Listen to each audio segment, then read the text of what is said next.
좋아요, 구독!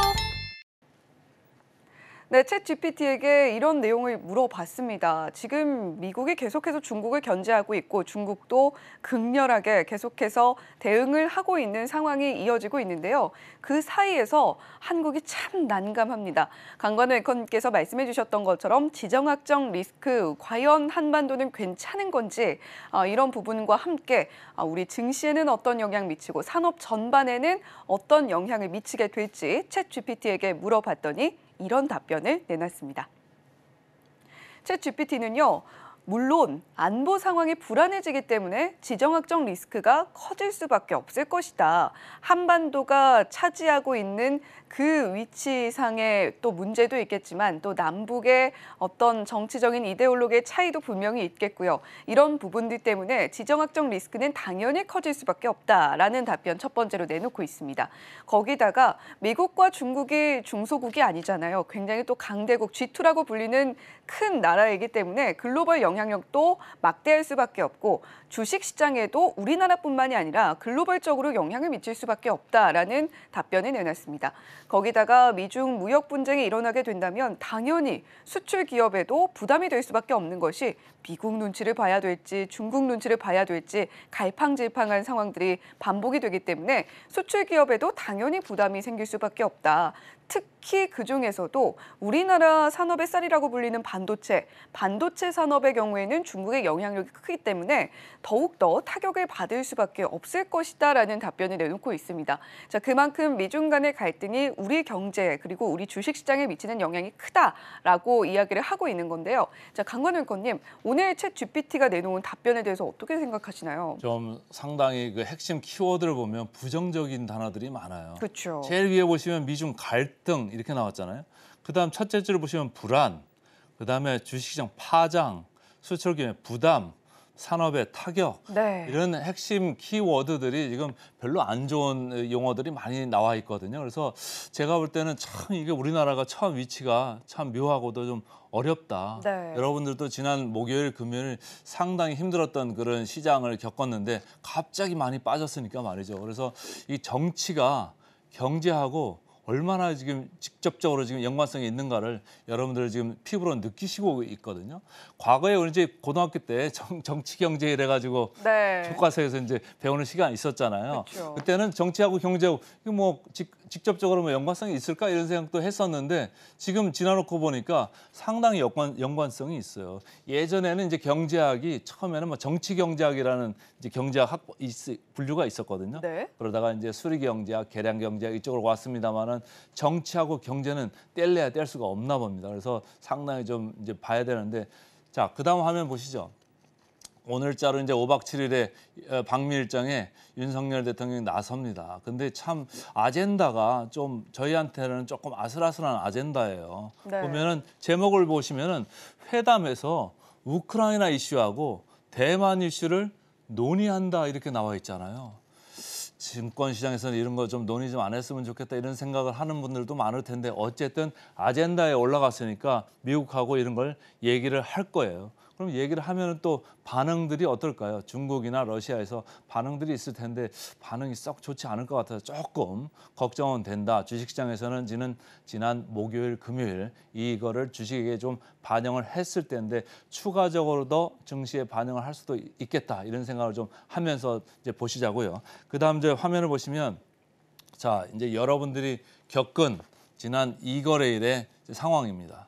보시면 2거래일 동안 중국 관련돼 가지고 지금 소비주들이 아주 폭락을 했습니다. 네. 평균 8% 정도 이렇게 폭락을 했고 2차 전지주는 뭐 직접적인 연관은 아닙니다만은 5% 이렇게 내렸습니다. 그리고 게임 엔터주, 파노 뭐 이슈 관련해 가지고 항상 우리가 촉각을 곤두세우고 이렇게 보잖아요. 중국이 기분 좋으면 파노 좀 내주고 그렇죠. 기분 나쁘면 안 해주고 이러는 거거든요. 그러니까 이쪽에 게임 엔터주도 상당히 좀 빠졌고 반면에 원전주, 방산주 그리고 태양광, 풍력 관련주는 좀 많이 올랐습니다. 그중에서도 태양광, 풍력 관련주가 상당히 좀 올랐는데 지금 계속해서 이쪽에 좀 IRA 보조금 관련해 가지고 좀 혜택을 받을 수 있다 이런 얘기들이 계속 나오고 있잖아요. 그래서 이제 업종 전체적으로 좀 효과를 본 거고 방산주 뭐 이런 상황에서는 방산주가 올라갈 수밖에 없지 않습니까? 그래서 그렇죠. 뭐 직접적이든 간접적이든 지금 수출 관련해 가지고 뭐 풍산이나 다른 이제 관련주들이 지금 계속 엮여 있는데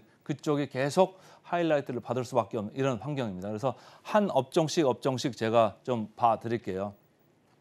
자, 직격탄을 맞았던 중국 소비 관련주입니다. 전체적으로 태평양, 아모레 퍼시픽 뭐 이쪽이 마이너스 12% 이렇게 쭉 빠졌고요.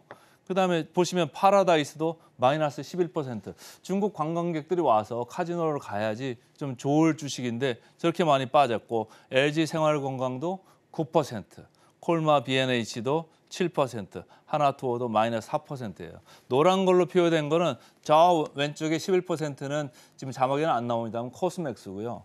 이쪽 마이너스 5%는 CNC입니다. 저희가 이제 화장품 중에서도 그나마 볼만하다 이렇게 언급했던 주식들인데 그런 주식들조차도 같이 이렇게 어마어마하게 많이 폭락을 했습니다.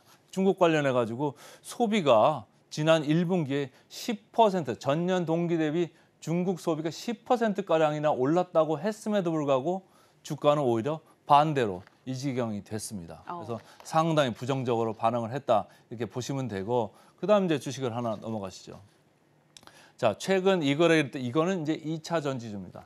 LNF는 교환사채 발행한다는 아주 이슈가 안 좋게 작용을 해가지고 마이너스 10% 이렇게 빠졌고요.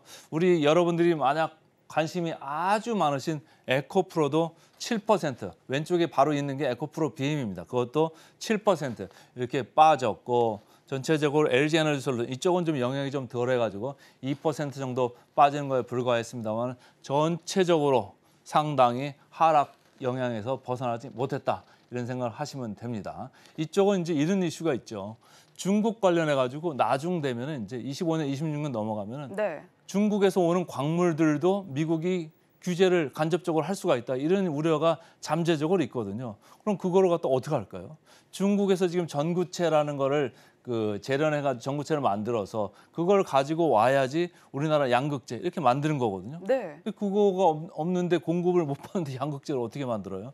그런 이슈가 있을 수 있어요. 지금 당장의 이슈는 아닌데 이게 장기적으로 2차 전지 소재주에도 좀 악영향을 끼칠 수 있는 이런 이슈가 잠재되어 있다. 이렇게 이제 보시면서 쫓아가시면 좋을 것 같고요. 그다음 좀 보시겠습니다. 그다음 보시면 게임 엠터주죠. 게임도 마찬가지입니다. 전체적으로 파란 물결입니다. 그래서 저희가 사실은 제일 오른쪽에 노란 거는 저희 이제 센티멘탈이나 펀더멘탈 코너에서 저희들이 언급했던 얘기예요. 제일 오른쪽에는 하이브입니다. 그나마 왜 증시8 증시9를 보셔야 되는지 저런 데 다 이유가 있습니다. 이렇게 많이 주가가 하락을 했음에도 불구하고 저희가 얘기한 하이브 그렇게 많이 피해를 보지 않았습니다. 그리고 일본에서도 지금 주말에 리포트 나온 거 보면 BTS가 거기 또 판매량이 또 기록을 세웠다 이런 얘기가 나왔잖아요. 네. 그래서 오늘 하이브도 다시 이제 보셔야 될 수도 있는 이제 회사가 됐는데 어쨌든 게임 엠터주도 최근에 우리나라 지정학적 리스크에서 자유롭지 못했다 이렇게 보시면 됩니다. 자, 그런데 이렇게 이제 하락만 있었을까요? 수혜를 볼 수 있다 이렇게 생각하는 회사들도 있었어요. 업종도 있었고요. 아까 말씀드린 원전 관련주입니다. 원전 관련주 보시면 한정기술부터 해가지고 전부 다 플러스권이죠. 저희가 얘기했던 두산 에너빌리티도 이틀간은 먼저 오른 거에 따른 조정을 조금 받았어요. 근데 네. 전반적으로 최근에 원전 관련 이슈가 핫해가지고 주가가 아주 좋았고 이번에도 미국 가서 웨스팅하우스하고 그 원천 기술, 원전의 원천 기술을 들고 있잖아요, 웨스팅하우스가. 네. 거기서 자꾸 이제 딴지를 걸고 있어서 우리나라 독자적으로 폴란드나 이런 나라들의 이제 독자 진출을 지금 약간 방해를 하고 있는데 어쨌든 타협을 하고 오면은 거기서 뭔가 불확실성이 해제가 되면서 원전 관련주도 다시 한번 각광을 받을 수 있다. 이런 걸 좀 염두하시면서 보면 좋을 것 같고요. 그다음 좀 보시면은 태양광, 방산입니다. 자, 방산 쪽도 현대로템 저희가 너무 주가가 많이 올라가가지고 저희 증시8 증시9에서는 그렇게 강조를 드리지 않았습니다. 그러나 이 노란 거를 했던 마크를 한 이 회사들은 저희가 충분히 수차례에 걸쳐서 반복적으로 말씀을 드렸던 회사예요. 그래서 뭐 한국항공우주도 있고 LIG 넥스원도 말씀드렸고 하나 에어로스페이스 그리고 뭐 한화 관련돼 가지고 또 시스템도 있잖아요. 그래서 네. 그런 회사들이 방산주에 있었는데 계속적으로 지금 전쟁 이슈가 지금 자꾸 옆에서 있으니까 방산주가 각광을 받을 수밖에 없다 이런 생각을 하는 거예요. 최근에 보면은 이제 풍산도 상당히 올랐었는데 풍산도 이제 분위기 좋아서 이제 많이 올라가고 있었잖아요. 요번에 경제사절단 그 위원장 한국 측 위원장으로 풍산 유 회장이 이번에 가거든요. 그러니까 윤석열 대통령하고 풍산이 같이 갑니다. 그래서 이번에도 뭔가 좀 이슈가 있을 수 있으니까 계속적으로 주목을 하시면 좋을 것 같고요. 그다음 보시면은 이제 태양광주입니다. 저희가 몇 번 얘기했어요. 태양광도 얘기하고 풍력도 얘기하고 하는데 저 노란 거는 저희가 다 언급했던 주식이에요. CS 윈드 8%, OCI 3%, 한화솔루션 2% 이렇게 증시8, 증시9를 보셔야 되는 이유들을 제가 계속 말씀을 드리는 겁니다. 저희가 올라가는 쪽에 특히 지속력이 있는 쪽에 계속적으로 이렇게 언급을 해드리거든요. 그러니까 태양광 쪽도 풍력 쪽도 IRA 보조금 관련해서 계속 하이라이트를 받고 있었잖아요. 네. 그리고 그 중에서도 제가 지금 증시8, 증시9 맡은 지가 이제 6주 이렇게 넘어가고 있는데 OCI는 벌써 제가 한 3번 정도를 언급을 해드렸을 거예요. 상당히 태양광주 중에서도 가장 지금 빳빳하게 올라가고 있는 그런 회사입니다. 그러니까 여러분들이 센티멘털, 펀더멘털 코드도 열심히 보시고 하여튼간 증시8, 증시9 계속 보시면 좋을 수 있다 이런 생각을 하시면서 보면 좋은데 아직도 OCI는 좀 저는 개인적으로 싸다고 생각하고 있다가 센티멘털, 펀더멘털 코너에서 다시 깊숙하게 좀 해설을 해드리겠습니다. 그래서 전체적으로 좀 제가 요약을 할게요. 요약을 하면 지금 우리나라 예로부터 계속적으로 위치가 지정학적 위치가 아주 안 좋은 위치에 딱 있어가지고 네. 항상 리스크가 잠복돼 있었습니다. 그러나 최근까지는 지정학적 리스크에서 오는 코리아 디스카운트는 시장에서 조금 제껴놓고 보고 있었거든요. 왜냐하면 북한이 미사일을 쏴도 별로 반응도 안 했었어요. 우리나라 시장이. 그러나 최근에는 지정학적 리스크를 지금 감안하는 시장으로 다시 돌아가고 있습니다. 그러니까 여러분들이 조금 조심을 하셔야 되는데 저희가 나고 자란 나라가 지금 한국이기 때문에 어쩔 수가 없습니다. 이 한반도에서는 이런 지정학적 리스크 계속 이고 지고 살 수밖에 없을 것 같습니다. 좋아요, 구독!